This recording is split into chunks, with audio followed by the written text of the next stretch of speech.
Assalamualaikum warahmatullahi wabarakatuh. Jumpa kembali di mata kuliah kewarganegaraan. Kali ini kita di pertemuan 6 akan membahas terkait demokrasi di Indonesia. Tentunya kita sering mendengar kata-kata atau istilah demokrasi di negara kita. Mungkin udah banyak yang tahu, tapi ya kita akan mengulas kembali di dalam beberapa materi yang akan saya sampaikan. Langsung saja untuk mempersingkat waktu. Sebenarnya apa sih itu demokrasi? Mungkin sudah banyak yang tahu. Namun setiap warga negara pasti juga akan mendambakan pemerintahan yang demokratis, yang tentunya menjamin tegaknya kedaulatan rakyat. Hasrat ini dilandasi dari pemahaman bahwa pemerintahan yang demokratis itu memberi peluang bagi tumbuhnya prinsip untuk menghargai keberadaan individu dalam berpartisipasi bernegara secara maksimal. Oleh karena itu, demokrasi ini perlu ditumbuhkan, dipelihara, dan dihormati oleh setiap warga negara. Kemudian dari istilah sendiri, apa itu demokrasi? Di istilah demokrasi berasal dari penggalan kata bahasa Yunani, yaitu demos dan kratos atau kratein. Demos berarti rakyat dan kratein berarti pemerintahan.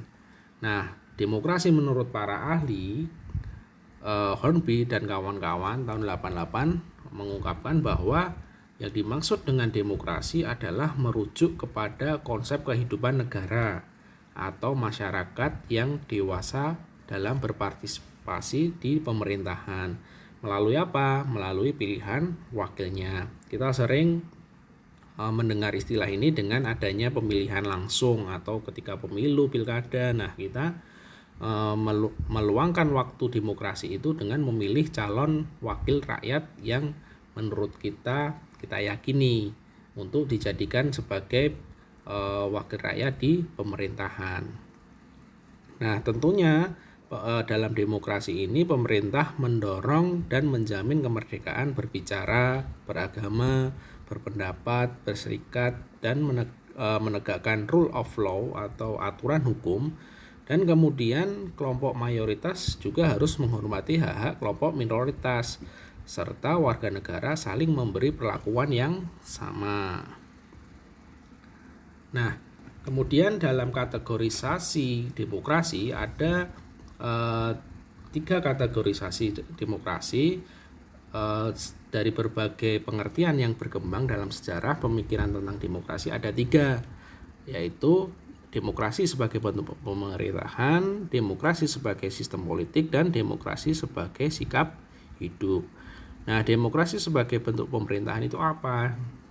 Menurut Miriam, suatu bentuk pemerintahan di mana hak untuk membuat keputusan politik diselenggarakan oleh warga negara melalui wakil-wakil yang dipilih dan bertanggung jawab kepada mereka itu rakyat, melalui suatu proses pemilihan yang bebas seperti tadi dalam pemilu. Jadi itu untuk membentuk suatu pemerintahan yang demokratis. Bagaimana dengan demokrasi sebagai sistem politik? Samuel Huntington tahun 97, suatu sistem politik disebut demokrasi apabila para pembuat keputusan yang paling kuat dalam sistem itu dipilih melalui pemilihan yang jurdil. Para calon bebas bersaing untuk memperoleh suara dan semua penduduk berhak memberikan suara. Kalau tadi dalam sistem pemerintahan, dalam bentuk pemerintahan dengan proses pemilihan, kemudian dalam sistem politik, demokrasi juga diberikan hak kepada seluruh warga negara untuk memberikan suara dan berhak untuk mencalonkan atau dipilih. Kemudian demokrasi sebagai sikap hidup, John Dewey dalam Zamroni tahun 2001 menyatakan ide pokok demokrasi sebagai pandangan hidup dicerminkan dengan perlunya partisipasi dari setiap warga yang sudah dewasa untuk membentuk nilai-nilai yang mengatur kehidupan berbangsa.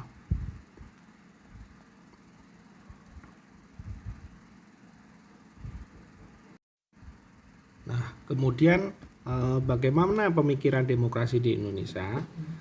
Apa kekhasan demokrasi di Indonesia itu? kita perlu sedikit mengulas sejarah ya, bagaimana demokrasi ini berdiri di Indonesia. Sebagai negara demokrasi, tentunya demokrasi di Indonesia memiliki kekhasan. Apa kekhasan demokrasi di Indonesia? Di dalam buku Budiarjo, buku dasar-dasar ilmu politik, demokrasi yang dianut di Indonesia adalah demokrasi yang berdasarkan Pancasila, yang saat ini masih terus berkembang dan sifatnya dan ciri-cirinya terdapat berbagai tafsiran dan pandangan. Meskipun demikian, tidak dapat disangkal bahwa nilai-nilai pokok dan pri demokrasi telah tersirat di dalam Undang-Undang 45 tentang apa saja poin-poinnya, nanti bisa sekalian dibaca. Nah, sebenarnya apakah sebelum muncul istilah demokrasi Pancasila, bangsa Indonesia sudah memiliki tradisi demokrasi? Nah, ketika kita melihat sejarah Bapak Muhammad Hatta yang dikenal sebagai Bapak Demokrasi Indonesia, menyatakan bahwa kita sudah mengenal tradisi demokrasi jauh sebelum Indonesia merdeka, yakni ada beberapa ciri, salah satunya misalnya yakni mengungkapkan demokrasi desa. Demokrasi desa atau desa demokrasi merupakan demokrasi asli Indonesia yang bercirikan 3 hal, yaitu cita-cita rapat, cita-cita masa protes, dan cita-cita tolong menolong. Maksudnya gimana cita-cita rapat? Kita paling pernah saya ungkapkan bahwa tradisi kita selalu sering melaksanakan pengambilan keputusan dengan melalui musyawarah dari tingkat desa, dari tingkat kelurahan, kecamatan, atau yang terkecil pun dari RT RW. Kita sering menyelesaikan suatu keputusan dengan musyawarah, rapat warga, rapat RT RW. Itu sebenarnya sudah ada dari sejarah kita sebelum merdeka. Kemudian cita-cita masa protes, maksudnya masa protes adalah ketika sebuah keputusan sudah ditetapkan, kita tidak lantas langsung melaksanakan, tetapi kadang-kadang kita ada hal waktu jeda untuk seandainya masih ada revisi atau masih ada hal-hal yang perlu diperbaiki. Maka dalam contohnya waktu kemarin di Omnibus Law itu, ketika draftnya sudah ditetapkan, tentunya tidak langsung diputuskan, tetapi masih ada jeda. Nah, itulah yang digunakan masa protes itu sebagian warga, mahasiswa, ataupun pekerja untuk melakukan demo atau melakukan istilahnya protes untuk merubah atau merevisi atau bahkan sampai membatalkan sebuah rancangan undang-undang itu. Itu sudah terjadi juga di zaman sebelum kemerdekaan. Kemudian ada cita-cita tolong menolong. Bagaimana ketika kita sebelum masa penjajahan hingga kita penjajahan hingga merdeka, tolong menolong kita tentunya sangat solid dan sangat kompak. Kaitannya dengan solidaritas ketika bangsa kita atau keluarga kita atau ya serumpun, sesuku itu ada yang ditindas. Ketika itu maka tolong menolong atau solidaritas itu sangat kuat. Nah, ketiga unsur tersebut merupakan dasar pengembangan ke arah demokrasi Indonesia yang modern. Demokrasi Indonesia yang modern adalah yang berdaulat rakyat, tidak hanya berdaulat dalam bidang politik, tetapi juga berdaulat dalam bidang ekonomi dan sosial. Nah, kemudian bagaimana sumber historis, sosiologis, dan politik tentang demokrasi Pancasila. Nah, sebagaimana dikemukakan oleh Mohatta, demokrasi Indonesia setidaknya ada 3 sumber yang menghidupkan cita-cita demokrasi di Indonesia, yaitu demokrasi di Indonesia, sumber nilai yang berasal dari demokrasi desa yang tadi sudah disampaikan, demokrasi yang diformulasikan sebagai pemerintahan dari rakyat, oleh rakyat, dan untuk rakyat merupakan fenomena baru ketika Indonesia merdeka. Nah, yang kedua, sumber nilai yang berasalkan dari Islam. Kita tahu bahwa kita sendiri berasaskan ideologi Pancasila di mana pasal 1 ketuhanan yang Maha Esa. Nah, nilai demokratis yang berasal dari Islam bersumber dari akar teologisnya, dari inti keyakinan agama Islam bahwa ketuhanan yang Maha Esa atau bertauhid, sehingga sikap pasrah kepada Tuhan itu memutlakkan Tuhan dan tidak pada sesuatu yang lain, sehingga menghendaki tatanan sosial yang terbuka, adil, dan demokratis. Kemudian sumber nilai yang berasal dari Barat. Meskipun bangsa Barat menjajah kita, namun kita juga belajar dari bangsa Barat. Ya, ini tentunya di masyarakat Barat, Eropa misalnya mempunyai akar demokrasi yang panjang. Nah, pusat pertumbuhan demokrasi terpenting di Yunani adalah di kota Athena yang sering dirujuk sebagai contoh pelaksanaan demokrasi partisipatif. Nah, kemudian lanjutannya Budiarjo tahun 2008 menyatakan bahwa perkembangan sejarah demokrasi di Indonesia sampai masa Orde Baru dapat dibagi ke dalam 4 masa, yaitu masa Republik Indonesia I itu tahun 45 sampai 59 yang dinamakan masa demokrasi konstitusional yang menonjolkan peranan parlemen dan partai-partai, karena itu dinamakan demokrasi parlementer. Kemudian masa Republik Indonesia II tahun 59 sampai 65, masa demokrasi terpimpin yang banyak penyimpangan dari demokrasi konstitusional yang secara formal merupakan landasan dan penunjuk beberapa aspek demokrasi rakyat. Kemudian di masa Republik Indonesia III tahun 65 sampai 98 yaitu demokrasi Pancasila. Demokrasi ini merupakan demokrasi konstitusional yang menonjolkan sistem presidensil. Kemudian masa Republik Indonesia IV tahun 98 hingga sekarang yaitu masa reformasi yang menginginkan tegaknya demokrasi di Indonesia sebagai koreksi terhadap praktik-praktik politik yang terjadi pada masa Republik Indonesia.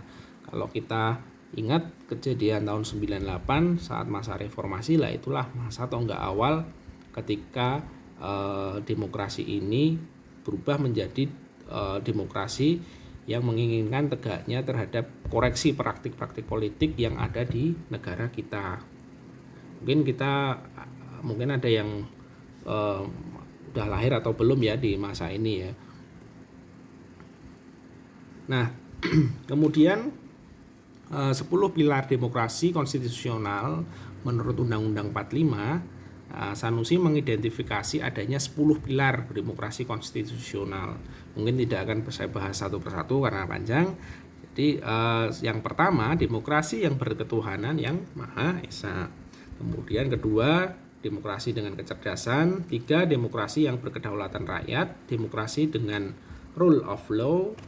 Kemudian yang kelima, demokrasi dengan pembagian kekuasaan negara. 6, demokrasi dengan hak asasi manusia. 7, demokrasi dengan pengadilan yang merdeka. 8, demokrasi dengan otonomi daerah. 9, demokrasi dengan kemakmuran. Dan yang ke-10, demokrasi yang berkeadilan sosial. Nah, nanti mungkin dari sini ada yang ingin ditanyakan, silahkan. Nanti kita diskusinya bisa melalui beberapa materi yang mungkin belum dipahami. Nah, di bagian terakhir, mengapa perlunya demokrasi Pancasila di Indonesia, sebagai koreksi juga ada beberapa permasalahan yang sampai saat ini mungkin terjadi di demokrasi di kita. Mungkin beberapa kemarin juga ada yang mereview terkait dengan permasalahan yang ada di sekitar kita.